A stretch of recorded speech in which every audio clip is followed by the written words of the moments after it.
Break के बाद एक बार फिर आपका स्वागत है और इस वक्त की बड़ी खबर से आपको रूबरू कराएंगे। बड़ी खबर यूपी से आ रही है, जहां यूपी के सभी 9 सीटों के रुझान सामने आ गए हैं। बता दें कि 6 सीटों पर बीजेपी, 3 सीटों पर सपा प्रत्याशी आगे चल रहे हैं। वहीं करहल, सीसामऊ, कुंदरकी में सपा प्रत्याशी आगे चल रहे हैं।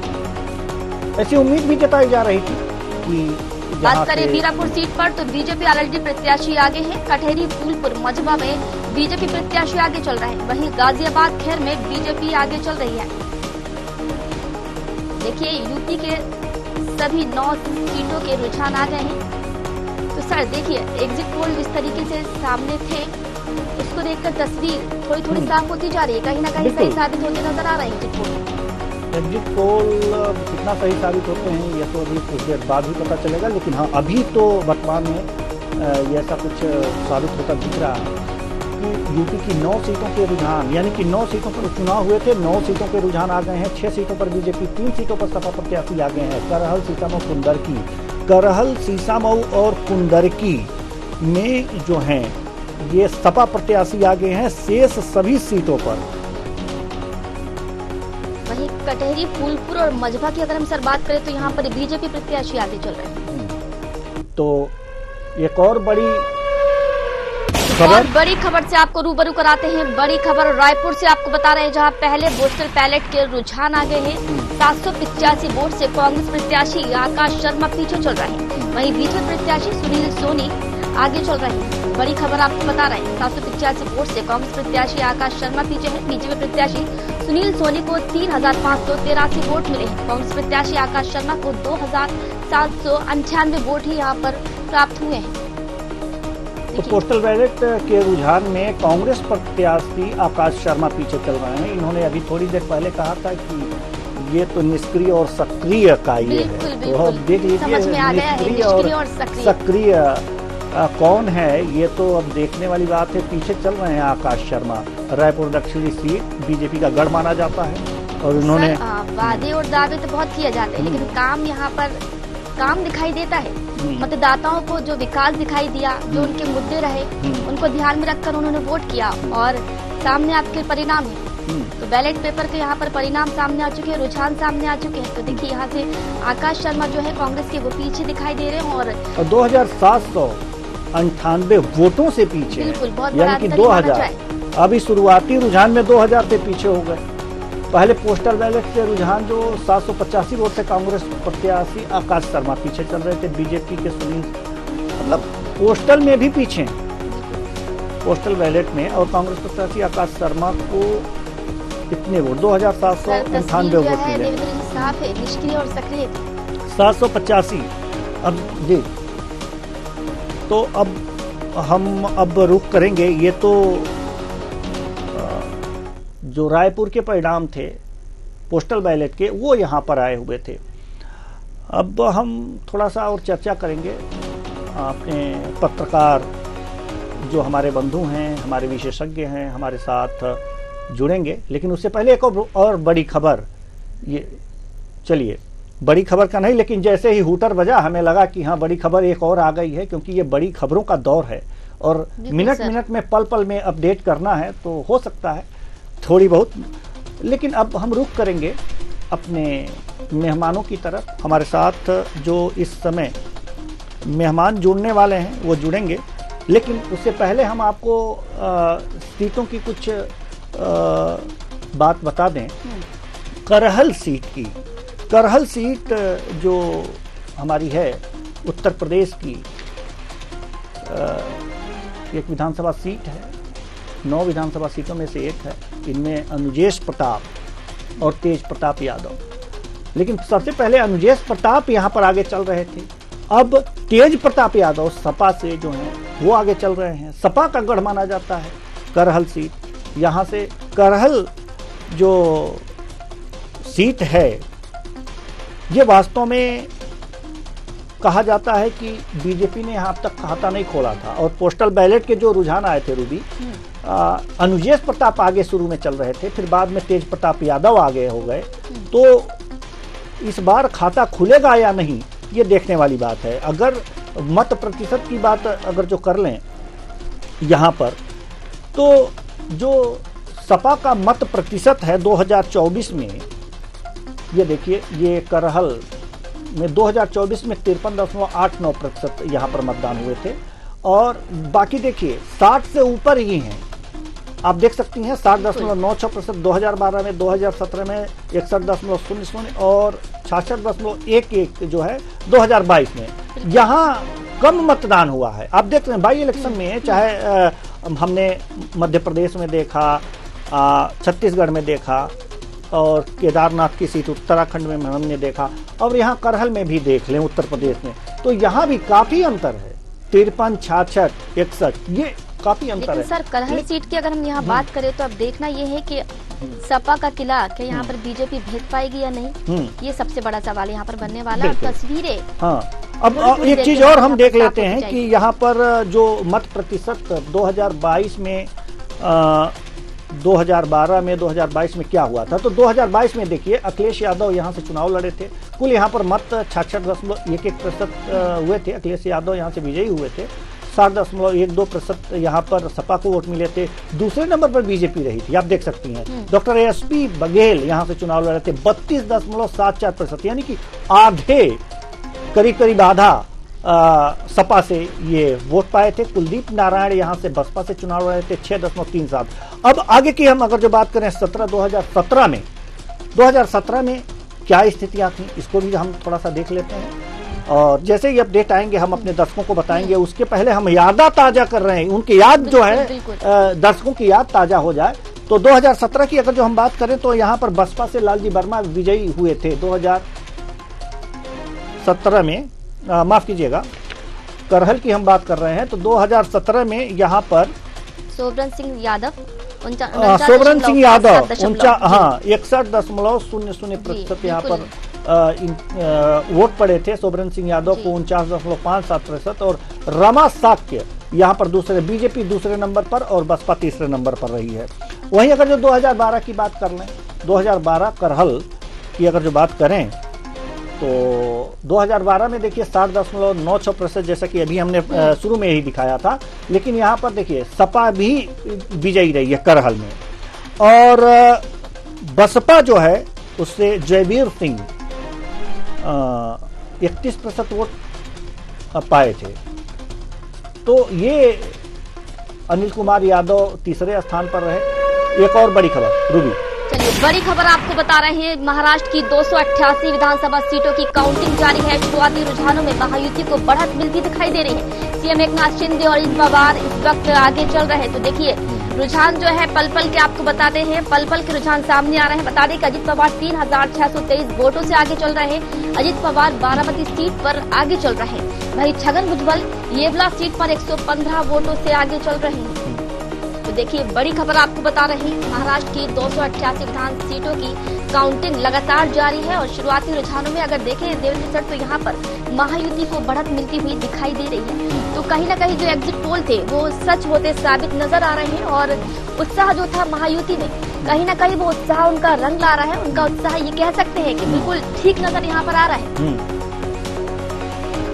तो महाराष्ट्र की 288 विधानसभा सीटों की काउंटिंग जो जारी है, सीएम एकनाथ शिंदे और अजित पवार आगे चल रहे हैं। सीएम एकनाथ शिंदे और अजित पवार बारामती से हैं, आगे चल रहे हैं।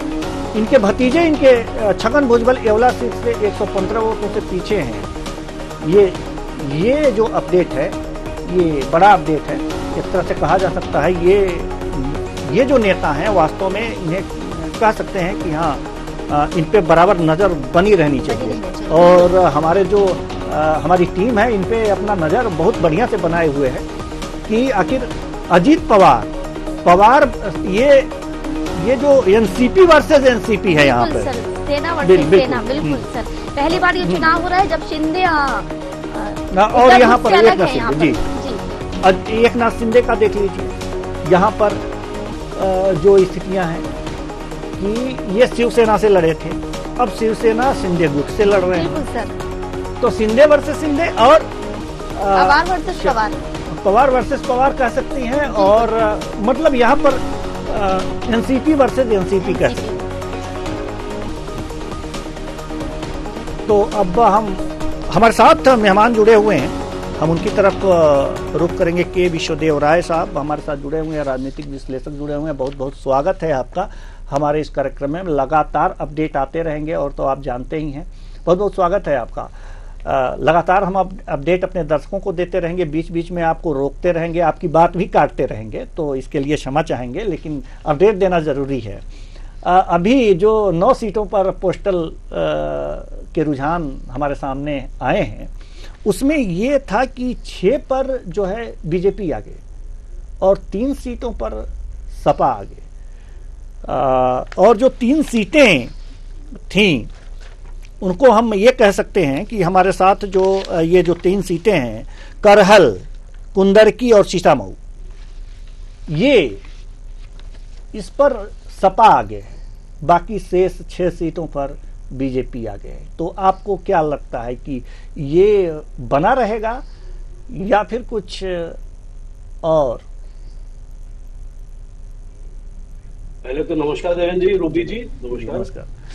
पहले तो ये बता दूं कि इससे एक ऐड कर दूं आपके उसमें कि सीसामऊ का रिजल्ट सबसे पहले आएगा, क्योंकि वहां से 20 राउंड की काउंटिंग होगी, बाकी सब जगह 32 राउंड की काउंटिंग है। तो सबसे पहले रिजल्ट सीसामऊ का ही आएगा। और सीसामऊ चर्चा का विषय भी है, क्योंकि कहीं ना कहीं वहां जो पिछले जो कैंडिडेट हैं जिनकी पत्नी इस बार चुनाव लड़ रही है, इरफान सोलंकी, वो हाजी मुस्तान सोलंकी के साहबजादे हैं, उनकी राजनीतिक विरासत संभाल रहे हैं। 2012 से लगातार वो विधायक हैं और 3 चुनाव जीत चुके हैं। 2022 में भी वो चुनाव जीते थे, तो वो कहीं ना कहीं उनके गढ़ माना जाता है। और आजम खान साहब जब से सपा के से जेल में गए हैं और भाजपा की कार्रवाई करी है, तब से कोई ना एक मुस्लिम चेहरा बन के इरफान सोलंकी को उठाया जा रहा था समाजवादी पार्टी द्वारा।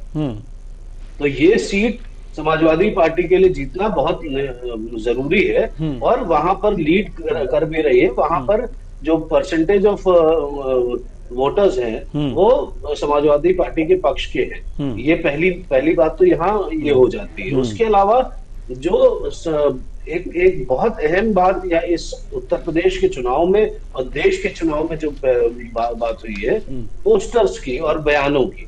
बटेंगे तो कटेंगे, जोड़ेंगे तो जीतेंगे, ये उत्तर प्रदेश में हुआ। इसका जवाब बटेंगे तो कटेंगे जवाब पूरे देश में राहुल गांधी ने जब दिया कि एक है तो सेफ है, इस तरह की बयानबाजी हुई। ये कहीं ना कहीं मुझे लगता है देवेंद्र जी, ये एक चुनाव बहुत रोचक इसलिए बन गया क्योंकि लोकसभा चुनाव में विपक्ष ने कुछ मुद्दे उठाए थे जिसको इन उपचुनाव और विधानसभा चुनाव जो 2 राज्यों में हो रहे हैं उसके तहत देखते हुए ये आगे की रणनीति तय करेगा कि भाजपा को लोकसभा चुनाव में जो शिकस्त के नजदीक पहुंचाने की कोशिश करी थी विपक्ष ने, वो कहां तक कारगर है, वो कहां तक प्रभावी चला आ रहा है। ये मेरा आकलन है देवेंद्र जी। और मुझे लगता है ये जो अभी प्रथम तौर पे रुझान जो आ रहे हैं सभी सीटों पे, उपचुनाव के खास तौर पे अगर देख लें, उपचुनाव की 9 सीटों में एग्जिट पोल में भी कहा कि 5 से 7 बीजेपी को आएंगी, 5 तो पिछली बार ही जीते थे, एनडीए जीता था। लेकिन इस बार मुझे जो आकलन एग्जिट पोल के थे उसी के नजदीक ही कुछ ना कुछ रिजल्ट आने की उम्मीद है। जी बिल्कुल, एग्जिट पोल के नजदीक ही कुछ न कुछ आने की उम्मीद है।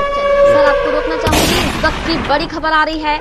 महाराष्ट्र की 288 विधानसभा सीटों की काउंटिंग लगातार जारी है। शुरुआती रुझानों में महायुति को बढ़त दिखाई दे रही है। सीएम एकनाथ शिंदे और अजित पवार आगे चल रहे हैं। देखिए बड़ी खबर से आपको यहाँ पर रूबरू करा रहे हैं। झारखंड चुनाव की 81 सीटों पर वोटिंग जारी है। रुझानों में बीजेपी 35 सीटों पर आगे है और झारखंड मुक्ति मोर्चा को 31 सीटों पर यहाँ बढ़त दिखाई दे रही है।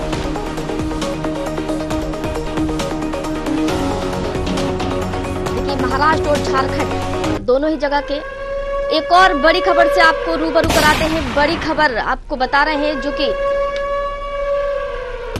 यूपी से आ रही है, जहां यूपी उपचुनाव की काउंटिंग लगातार जारी है। 7 पर बीजेपी और 2 पर सपा आगे चल रही है। बता दें कि अखिलेश के गढ़ में उलटफेर है और सपा यहां से पीछे दिखाई दे रही है। देखिए देवेंद्र जी, स्थिति आपके सामने है। रुझान जो है अब आने लगे हैं। तो यहाँ पर 7 पर बीजेपी आगे है, 2 पर सपा आगे है। और बात करें अखिलेश की गढ़ की, तो यहाँ पर काफी उलटफेर दिखाई दे रहा है और सपा यहाँ से पीछे दिखाई दे रही है। तो अब एक और अपडेट आ गया है, 7 पर बीजेपी आगे और सपा 2 पर आगे, 9 का खेल, और ये खेल सपा का बिगड़ता हुआ दिख रहा है। राव साहब क्या कहेंगे? जी देवेंद्र जी, बिल्कुल ये लग तो यही रहा है कि जो पीडीए का फॉर्मूला इजाद किया गया था वो कहीं ना कहीं सक्सेसफुल नहीं हुआ। लोकसभा चुनाव में भले ही इसमें प्रभावी तौर से अखिलेश यादव और राहुल गांधी ने उसके ऊपर बात करी, लेकिन कहीं ना कहीं विधानसभा का ये जो उपचुनाव है ये इस पर ये मुद्दे प्रभावी नहीं रहे। योगी आदित्यनाथ मुख्यमंत्री ने अपने जोर पे, उन्होंने अपनी प्रतिष्ठा पे ले लिया था ये पूरा 9 सीटों का चुनाव। उन्होंने अपने हिसाब से वहां कैंडिडेट की बात करी थी। केंद्र से उन्होंने बोल दिया था कि ये चुनाव हम आपको दिखाएंगे कि हम जीत के कैसे लाते हैं। तो ये पूरा दारोमदार उत्तर प्रदेश सरकार पे आ गया था, उत्तर प्रदेश के शासन पे आ गया था। और ये बीजेपी का जो कैडर था वो उत्तर प्रदेश में उपचुनाव, लोकसभा चुनाव जब हुए थे तो कहीं ना कहीं वो बिखरा हुआ नजर आ रहा था। हम लोगों ने कई बार चर्चा भी करी थी देवेंद्र जी कि उत्तर प्रदेश में खासतौर पे लोकसभा चुनाव में वो जो बस्ता वाले हैं या बूथ लेवल के मैनेजमेंट के कार्यकर्ता थे वो कहीं ना कहीं इतने दिख नहीं रहे थे लोकसभा चुनाव में। लेकिन इस बार उसी से सीख लेके बीजेपी ने इस बार बेहतर कैंपेनिंग करी है और बेहतर रिजल्ट की उम्मीद बना के रखी हुई है। इसी के इतर एक चीज और मैं बता दूं देवेंद्र जी, इस चुनाव में खास तौर पे एक चीज बीजेपी के रणनीति की वजह से हुई है और कोर्ट के दखल की वजह से एक चीज हुई है कि अयोध्या का मुद्दा नहीं मिला। अयोध्या का मुद्दा बहुत बड़ा था। अखिलेश यादव ने जो वहां से जो जीते हैं कैंडिडेट तो उनको साथ में लेके प्रचार प्रसार बहुत हद तक किया, लेकिन वो मुद्दा ना होने की वजह से ये एक बैक स्टेप पे आना पड़ा, पीछे एक कदम आना पड़ा। और कहीं ना कहीं इस पूरे उपचुनाव में देखा गया कि विपक्ष जो समाजवादी पार्टी और कांग्रेस जो पिछली बार लोकसभा में मिलके लड़ी थी, कांग्रेस ने अपने आप को पीछे कर लिया, समाजवादी पार्टी को सारी सीटें लड़ने को कहा और समाजवादी पार्टी ने मुद्दे पे अपने मुद्दे नहीं उठाए बल्कि बीजेपी ने जो मुद्दे दिए उसी पे बैटिंग करते नजर आए। तो कहीं ना कहीं मुझे लगता है आने वाले समय में विपक्ष को बैठ के सोचना पड़ेगा कि अपने मुद्दे इजाद करें तो अपने मुद्दों पे लड़े चुनाव। बीजेपी के मुद्दों पे अगर आप लड़ेंगे या किसी दूसरे के मुद्दे पर लड़ेंगे चुनाव तो आप ऐसे चुनाव नहीं जीतते हैं। और ग्राउंड लेवल पे जितना वर्क बीजेपी करती है और उसके सहयोगी जैसे संघ हो गया, आरएसएस हो गया या बाकी और बहुत से छोटे छोटे दल बना रखे हैं बीजेपी ने, यूथ विंग है, इस तरह की अगर चीजें बाकी विपक्ष के लोग नहीं करेंगे, आप देखते हैं मैंने कई बार बोला भी है आपसे कि कांग्रेस के पास ये अपने संगठन के अलावा जो यूथ विंग है, जो बाकी विंग्स बनी होती थी एनएसयूआई की तरह जो होती थी, वो कहीं दिखती नहीं है ग्राउंड पे। तो ये कहीं ना कहीं सोचना पड़ेगा। समाजवादी पार्टी के पास भी समाजवादी यूथ विंग हुआ करती थी, वो आज है लेकिन उतनी प्रभावी नहीं है। तो कहीं ना कहीं इस विषय में भी सोचना पड़ेगा विपक्ष को कि आने वाले समय में कैसे उसको बढ़ावा दे और बनाए और ग्राउंड लेवल पे उसके कार्यकर्ताओं और बेहतर तरीके से मैनेजमेंट। एक चीज और देखने को मिल रही है, चलिए इससे पहले बड़ी खबर आ रही है रूबी। बड़ी खबर उत्तर प्रदेश की 9 सीटों पर काउंटिंग लगातार जारी है। सीसामऊ में पहले राउंड की गिनती खत्म हो गई है। सपा की नसीम सोलंकी को 4,684 वोट मिले हैं। बता दें कि सपा की नसीम सोलंकी को 4,684 वोट मिले हैं। भाजपा के सुरेश अवस्थी को 2,333 वोट मिले हैं। इरफान सोलंकी की पत्नी नसीम सोलंकी यहां पर आगे चलती हुई दिखाई दे रही है। देखिए तो अभी बिल्कुल यहाँ पर इरफान सोलंकी की पत्नी यहाँ पर आगे चल रही हैं और सीसामऊ से भाजपा के सुरेश अवस्थी करीब आधे हो। एक और बड़ी खबर आ रही है, और बड़ी खबर आपको बता रहे हैं मध्य प्रदेश चुनाव की काउंटिंग लगातार जारी है। 7 पर बीजेपी, 2 पर सपा आगे है। अखिलेश की गढ़ में उलटफेर है। चलिए मध्य प्रदेश से खबर आपको बता रहे हैं, जहां विजयपुर और बुधनी विधानसभा सीट पर काउंटिंग लगातार जारी है। विजयपुर में पहले राउंड में कांग्रेस को बढ़त दिखाई दे रही है। कांग्रेस के मुकेश मल्होत्रा जो है वो आगे चल रहे हैं। बुधनी में कांग्रेस प्रत्याशी राजकुमार पटेल आगे हैं। राजकुमार पटेल 5,600 वोटों से आगे चल रहे हैं। विजयपुर और बुधनी विधानसभा सीट पर जो है काउंटिंग, देवेंद्र जी लगातार काउंटिंग जारी है और देखिए रुझान हमारे सामने पल पल के आते जा रहे हैं। पहले राउंड में कांग्रेस को यहाँ पे बढ़त दिखाई दे रही है। कांग्रेस विजयपुर में पहले राउंड में कांग्रेस को बढ़त और कांग्रेस के मुकेश मल्होत्रा आगे चल रहे हैं और ये बुधनी में कांग्रेस प्रत्याशी राजकुमार पटेल आगे चल रहे हैं और राजकुमार पटेल 5,600 वोटों से आगे चल रहे हैं। ये तो बड़ा उलटफेर दिखाई दे रहा है मध्य प्रदेश में। मध्य प्रदेश में आखिर ये क्या हो गया है? ये क्या हो गया है मध्य प्रदेश में कि अभी तक तो सारे आंकड़े, सारे समीकरण जो है बीजेपी के पक्ष में जाते हुए दिख रहे थे। बुधनी में तो खैर दिख ही रहे थे। के विश्वदेव राव साहब, बुधनी बीजेपी का गढ़ माना जाता है। यहाँ पर रिजल्ट सामने आ रहे हैं और बीजेपी का ये गढ़ माना जा रहा था बुधनी। विजयपुर के तो छोड़ दीजिए, वहां पर कांग्रेस की सीट थी और कांग्रेस आगे है, तो एक तरह से समझ में आता है। सर कहीं ना कहीं ये माना जाए कि केंद्रीय मंत्री शिवराज सिंह चौहान की जो कमी है वो खाली है, कांग्रेस ने उसका फायदा उठाया, क्या ये कह सकते हैं? रूबी जी मुझसे अगर पूछ रही है तो मैं कहूंगा नहीं, ऐसा तो नहीं लगता है। देखिए विधानसभा का जो बुधनी का और 2 सीटों का जो चुनाव मध्य प्रदेश में हो रहा है, ये ग्राउंड के मुद्दों पे ज्यादा है। वो जो एक कैंडिडेट के प्रति आकर्षण होता है। जब मध्य प्रदेश में विधानसभा चुनाव हुए थे तो देवेंद्र जी ने भी बताया था, अब वो बेहतर समझते हैं वहां की राजनीति को, तो उन्होंने बताया था कि बीजेपी के पास जो ग्राउंड लेवल पे वर्कर थे वो बहुत एक्टिव थे वहां पर, उन्होंने, और कांग्रेस के एक्टिव थे ही नहीं। इस वजह से कांग्रेस को वहां नुकसान सहना पड़ा, वरना सभी एग्जिट पोल तक बोल रहे थे कि वहां कांग्रेस सरकार बनेगी। यहाँ पर जो 2 सीटों की जो बात करी बुधनी में, ये सिचुएशन है कि वहां पर जो कैंडिडेट है उसके प्रति, बीजेपी का जो कैंडिडेट है उसके प्रति आकर्षण थोड़ा कम दिखाई दे रहा था चुनाव के दौरान। जब वहां पर एग्जिट पोल करने लोग गए थे जिनसे मेरी बात हुई थी, चर्चा हुई थी, तो मुझे लगता है ये कारण ज्यादा है। और सरकार के खिलाफ वोट नहीं है, लेकिन कैंडिडेट के खिलाफ हो सकता है। कैंडिडेट के खिलाफ हो सकता है, सरकार के खिलाफ नहीं है, कैंडिडेट के खिलाफ हो सकता है, लेकिन उलटफेर भी हो सकता है। अभी तक हो सकता है कि आगे चल करके कुछ और परिणाम सामने आए और इसमें कुछ उलटफेर हो। लेकिन अभी एक और बड़ी खबर आई थी सीसामऊ से, नसीम सोलंकी की जो पत्नी है, माफ कीजिएगा, इरफान सोलंकी की पत्नी जो नसीम सोलंकी हैं, वो आगे चल रही हैं। तो ये पहले से कुछ अंदाजा था या फिर यहाँ भी कुछ उलटफेर दिख रहा है? नहीं, देखिए देवेंद्र जी, कुछ सीटें हैं जो समाजवादी पार्टी गढ़ है, जैसे करहल हो गया, यहाँ से अखिलेश यादव जीते थे। वो कहा जाता है कन्नौज पूरी बेल्ट आती है उसमें, और वो पूरा मैनपुरी, इटावा, पूरी ये बेल्ट उसी के अंडर आती है, जो समाजवादियों का गढ़ माना जाता है। इसीलिए करहल चुना था अखिलेश यादव ने उस समय लड़ने के लिए अपनी सीट को।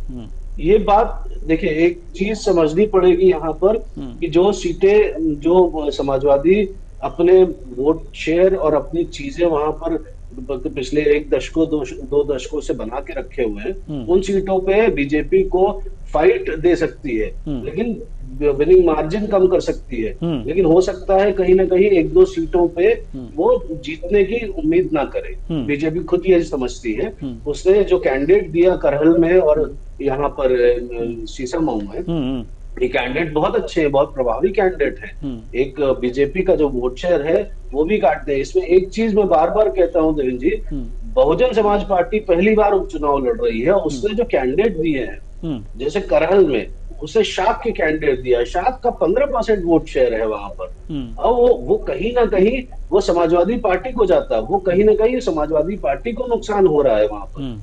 यहाँ पर जब आप इधर की बात करते हैं सीसामऊ की, तो सीसामऊ में उन्होंने, बसपा ने जो कैंडिडेट दिया है वो कहीं ना कहीं बीजेपी को टक्कर दे रहा है, बीजेपी के वोट शेयर को काट रहा है। तो ये चीजें देखनी पड़ेंगी कि थर्ड जो पार्टी है जिसको बिल्कुल कम आंकते हैं, वो 5-10 हजार वोट भी अगर ले जाती है उपचुनाव में, जहां इतना कम पोलिंग हुई है, तो वो बहुत मैटर करेगा जीत हार में।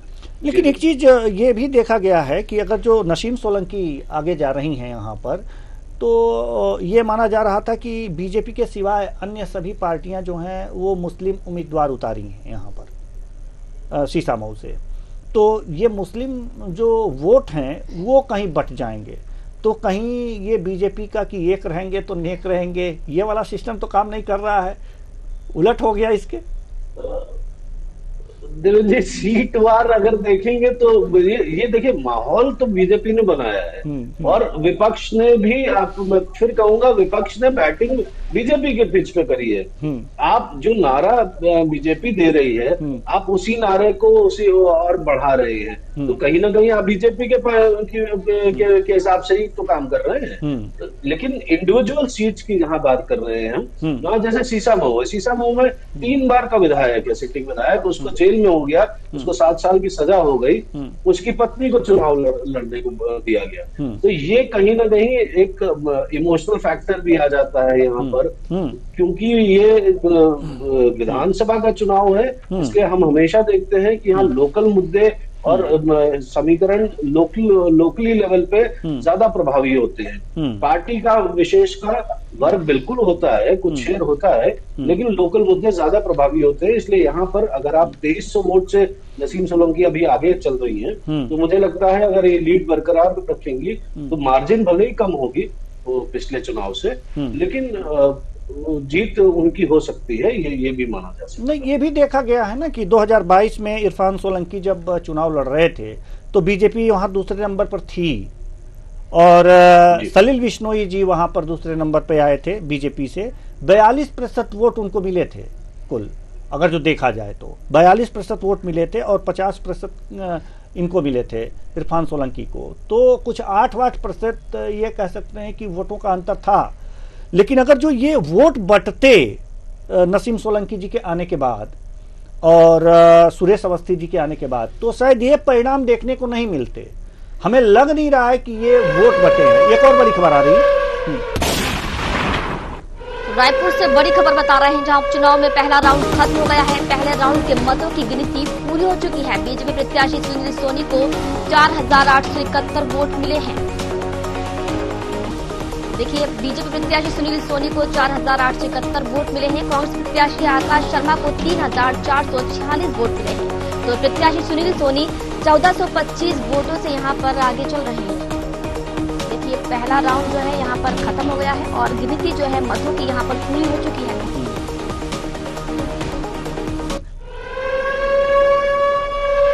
एक और बड़ी खबर आ रही है। एक और बड़ी खबर आपको बता दें, यूपी में उपचुनाव की काउंटिंग जारी है। 6 पर बीजेपी, 3 पर सपा आगे दिखाई दे रही है। प्रयागराज की फूलपुर सीट पर सपा आगे है। बहुत बड़ी खबर है ये एक तरह से कि प्रयागराज के फूलपुर सीट पर कटेहरी में बीजेपी को 350 वोटों से लीड मिली है।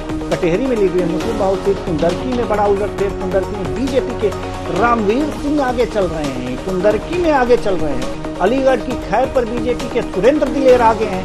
शीशामऊ में पहला राउंड में सपा 2351 वोटों से आगे है। तो ये उलटफेर कुछ दिख रहा है। यूपी में उपचुनाव की जो काउंटिंग है वो जारी है और 6 पर बीजेपी, 3 पर सपा आगे है। इसे कह सकते हैं कि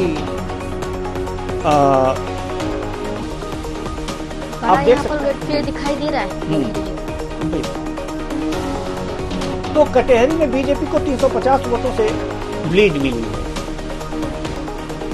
तो ये सारी चीजें हैं। अलीगढ़ की खैर सीट पर बीजेपी जो है,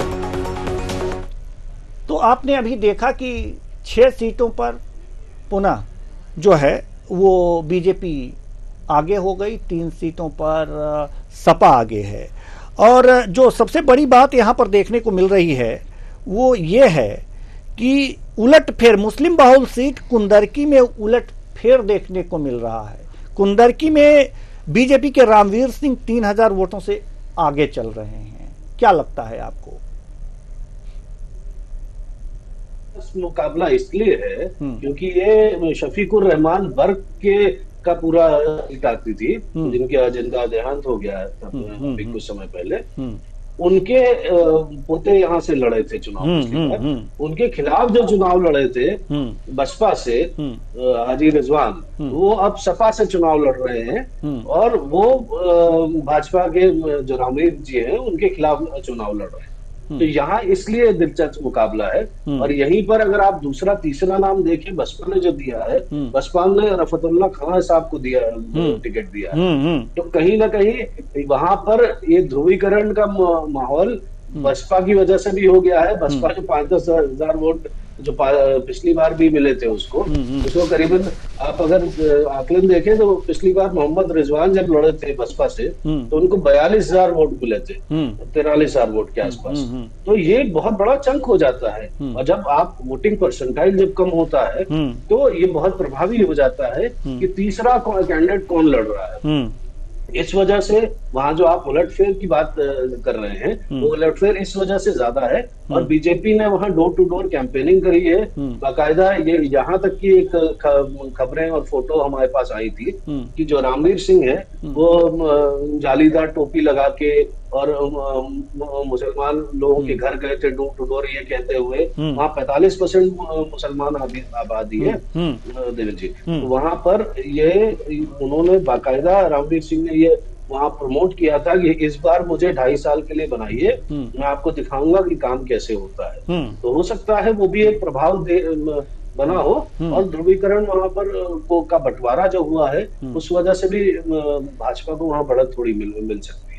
तो जिस तरह से आंकड़े जो अभी शुरुआती रुझानों में आ रहे हैं वो तो यही दिखाते हैं। लेकिन ये एक चीज बिल्कुल, एक चीज जो हम देखने को यहाँ पर जो हम देख रहे हैं कि सपा 2012 में भी सपा, 2017 में भी सपा, 2022 में भी सपा उपचुनाव में अब आगे चल रही हैं। तो और देखिए, अगर जो बीजेपी की बात करें तो कमल प्रजापति जो 2022 में यहाँ पर दूसरे नंबर पर थे, उनको 36.40% वोट मिले थे कुल, और 46 कुछ यानी कि 10% का जो बढ़त पे थी बीजेपी, माफ कीजिएगा एसपी मतलब समाजवादी पार्टी। लेकिन अगर जो इस बार बीजेपी आगे जाती है तो इसको आगे 10% जो है ये गैप भी पूरा करेगी, उसके बाद से आगे बढ़ेगी। तो इसमें जैसे कि आपने कहा कि एक जो थर्ड पार्टी है जो वो भी मायने रखती है। लेकिन अगर जो दूसरी बात अगर जो देखा जाए तो दूसरा समीकरण क्या हो सकता है बीजेपी को आगे जाने का, अगर इसे छोड़ दिया जाए थर्ड पार्टी को? देवेंद्र जी देखिए, उपचुनाव में क्योंकि वोटिंग परसेंटाइल कम हुआ है, उपचुनाव का एक चलन चला आ रहा है शुरुआत से काफी समय से कि जो सत्तारूढ़ दल होता है उसका प्रभाव ज्यादा होता है। लेकिन ये कुछ सीटें हैं जो समाजवादी पार्टी का गढ़ मानी जाती थी और इंडिविजुअल जो यहाँ पर थे जैसे शफीकुर रहमान बर्क साहब जो है उनके प्रभाव वाला क्षेत्र है। उन्होंने यहाँ से ही राजनीति चालू करी थी और यहाँ पर बहुत समय तक राजनीति करी है, जो सांसद भी रहे हैं यहाँ से। और उनके साहबजादे, उनके जो पोते हैं जो पिछली बार चुनाव लड़े थे, अब की बार वो नहीं लड़े हैं, इसका भी प्रभाव होता है। पारिवारिक जो सीट होती है उसमें अगर परिवार के सदस्य नहीं लड़े और आपने उस आदमी को लड़ाया जो परिवार के खिलाफ लड़ा था पिछली बार, तो उसका भी कहीं ना कहीं एक मैसेज जाता है देवेंद्र जी। तो इस वजह से बीजेपी को उस सीट पे बढ़त जो दिख रही है शुरुआती रुझानों में, इस वजह से दिख रही होगी। लेकिन मुझे लगता है वो वहां पर अभी काफी राउंड बचे हुए हैं, तो ये जल्दी होगा कहना कि वो बीजेपी वहां पर प्रभावी तौर पे जीत पाएगी। क्यों, उसका रीजन बहुत है। वोटिंग परसेंटाइल कम होना एक बहुत बड़ा बात होती है, हाँ, ये चीज और के मुकाबले।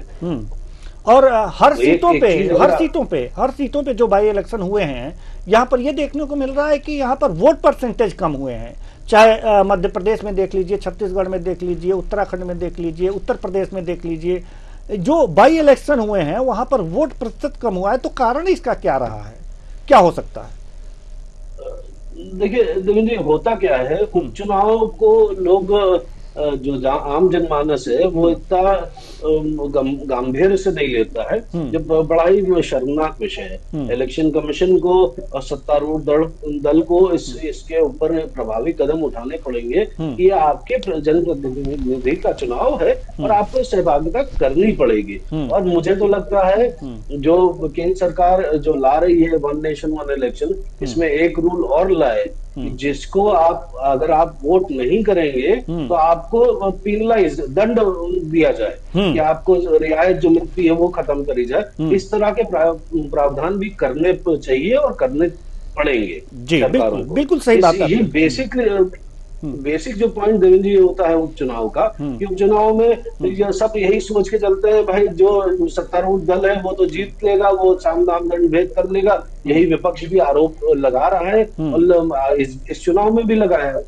ये आरोप कितने सत्य है, इसका एक अंदाज ये भी हो सकता है कि 7 पुलिस वालों को सस्पेंड कर दिया गया इलेक्शन कमीशन में, उनकी फोटोज वायरल हुए।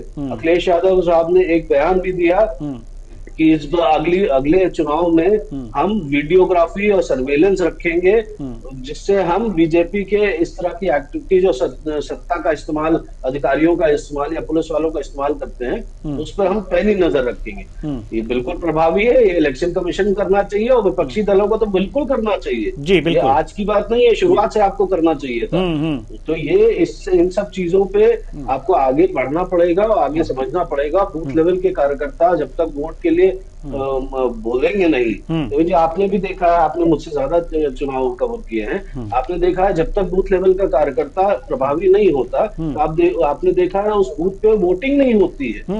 अगर वहां पर पर्ची काटने वाला नहीं है, बस्ते वाला नहीं है, लड़का बैठा है, तो वहां वोटिंग आप 100 की जगह 50 या 10-20 वोटिंग होती है। तो ये बहुत पॉलिटिकल पार्टीज को थोड़ा अपना ऊर्जावान होके, जैसे बीजेपी करती है उस तरह से बाकी लोगों को भी और ऊर्जावान होके इस लेवल के कार्यकर्ताओं को बनाना पड़ेगा, तभी ये वोटिंग परसेंटेज।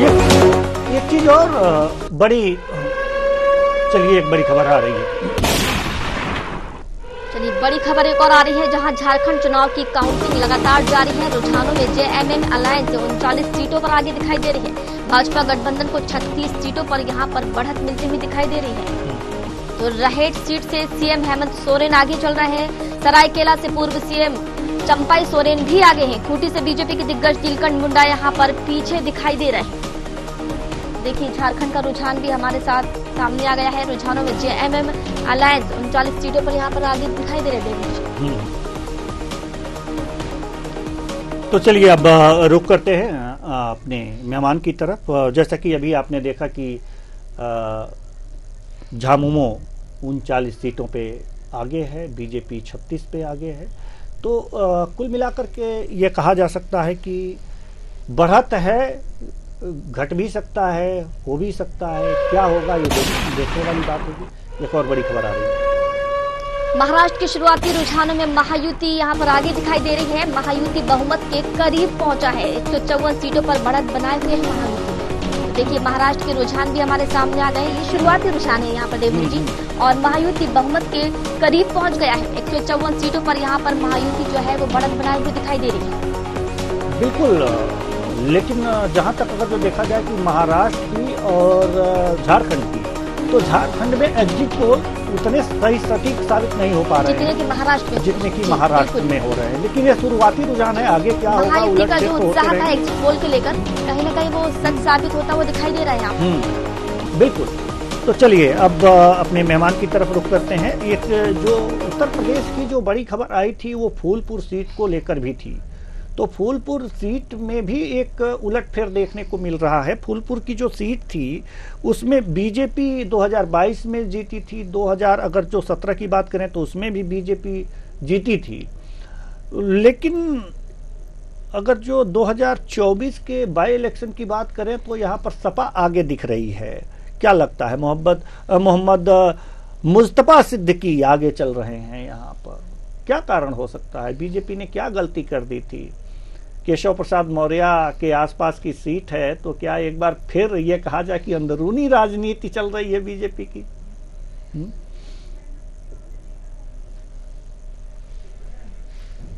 सटीक बात कह दिए है। लेकिन इसमें मैं एक चीज जोड़ना चाहूंगा, पिछली बार भी ये सीट 3000 वोटों के आसपास के अंतर से ही जीती गई थी। और वोटिंग जो ट्रेंड चला आ रहा है वहां पर एक तस्वीर मैं आपको याद दिलाऊंगा।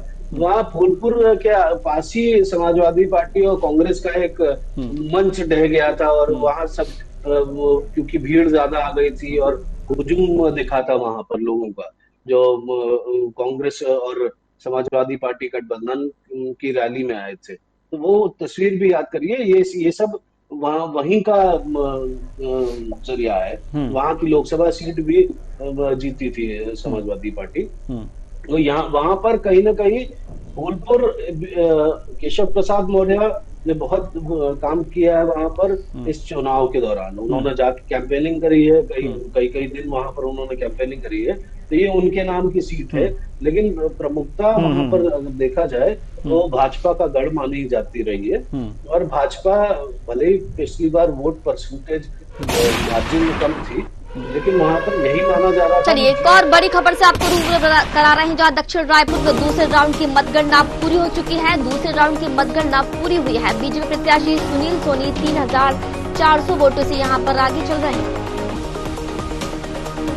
बीजेपी प्रत्याशी सुनील सोनी को 7651 वोट मिले हैं। वहीं कांग्रेस प्रत्याशी आकाश शर्मा को 4245 वोट ही यहां पर मिले हुए हैं। इस बड़ी खबर पर हमारी रायपुर संवाददाता जिज्ञासा चंद्र हमारे साथ जुड़ी हुई हैं। जी जिज्ञासा, लोगों के मन में ये जिज्ञासा है कि वास्तव में ये बीजेपी का गढ़ बना रहेगा या फिर कांग्रेस के खाते में जाएगा। लेकिन जिस तरह से दूसरे राउंड के जो परिणाम सामने आए हैं उससे तो नहीं लगता। देखिए, जिस तरह से परिणाम सामने आए, दूसरे चरण के जो है मतगणना जो है पूरी हो चुकी है, जिसमें बीजेपी के जो कैंडिडेट है सुनील सोनी वो लगभग 3400 वोटों से ज्यादा चल रहे हैं। बीजेपी प्रत्याशी सांसद सुनील जो पूर्व सांसद रह चुके, उनके खाते में जो है 7000 से ज्यादा वोट पड़े। वहीं कांग्रेस प्रत्याशी की बात करें तो उनके खाते में 4000 से ज्यादा वोट पड़े। तो इसी क्रम में जो है बीजेपी प्रत्याशी जो सुनील सोनी है वो लगभग 3400 वोटों से ज्यादा चल रहा है। तो जिस तरह से दूसरे राउंड के रुझान सामने लगातार देखा जा रहा है कि जिस तरह से लगातार देखा जा रहा है कि जो परंपरागत सीट है भारतीय जनता पार्टी के दक्षिण रायपुर वो कायम रहते हुए नजर आ रहा है। लेकिन अभी केवल 2 ही राउंड पूरे और अभी पूरे 19 राउंड पूरे होने वाले, तो इसमें किसी भी तरह से पासा पलट सकता है। तो देखिए 12 बजे के बाद की जो तस्वीरें जो सीधी साफ होती हुई नजर आएगी। लेकिन अभी अगर दूसरे चरण की बात करें तो लगभग 3400 ज्यादा से वोटों से जो सुनील सोनी जो है आगे बढ़ते हुए नजर आ रहे हैं। लेकिन जो तस्वीर है वो पूरी तरह से साफ 12 बजे के बाद नजर आएगी। नहीं, ये तो ठीक है, तस्वीरें 12 बजे के बाद साफ आएंगी। लेकिन अगर जो बीजेपी यहाँ से आगे बढ़ी है, अगर दिख रही है, तो खुशी तो होगा बीजेपी के खेमे में। जी बिल्कुल, आपको बता रहे हैं कि धीरे धीरे करके जो कांग्रेस और बीजेपी दोनों के ही जो दो ही कार्यकर्ता है वो थोड़ी थोड़ी देर बाद यहाँ पर पहुंच रहे हैं। यहाँ पर कुछ लोग यहाँ पर बीजेपी के लोग पहुंच गए जो अंदर जाकर ही वही जो है काफी खुशी उस पर देखी जा रही है। और वो खुद ही परिणाम बता करके थोड़ी देर पहले ही वहां के दूसरे राउंड पूरे होने से पहले ही लोग बता रहे थे कि हमारे सुनील सोनी जो है 3400 वोटों से आगे चल रहे हैं, वही जीतेंगे। इस तरह की तस्वीरें अभी सामने आ रही है। लेकिन अभी केवल दूसरे चरण की मतगणना ही पूरे हुए, दूसरे राउंड की मतगणना ही पूरे हुए और अभी 19 राउंड में होने बाकी। तो तस्वीरें किसी भी प्रकार की हो सकती है, जिस पर अभी समय बाकी कम से कम 10 राउंड पूरे होंगे, उसके बाद तस्वीरें जो है साफ तरह से सामने आएगी। जी बहुत बहुत धन्यवाद जिज्ञासा चंद्र, इस तमाम जानकारी के लिए। नजर बनाए रखिएगा और पल पल की अपडेट जरूर हमारे दर्शकों को देती रहिएगा। तो अब रुक करेंगे अपने मेहमान की तरफ, चूंकि अब वक्त हो चला है एक छोटे से ब्रेक का, इसलिए बहुत बहुत धन्यवाद के विश्वदेव राय साहब हमसे बातचीत करने के लिए और जानकारी देने के लिए, तमाम सीटों के विश्लेषण के लिए। तो वक्त हो चला एक छोटे से ब्रेक का। ब्रेक के बाद पुनः हम हाजिर होंगे और किसका राज तिलक होगा ये जब तक हो नहीं जाता बताते रहेंगे।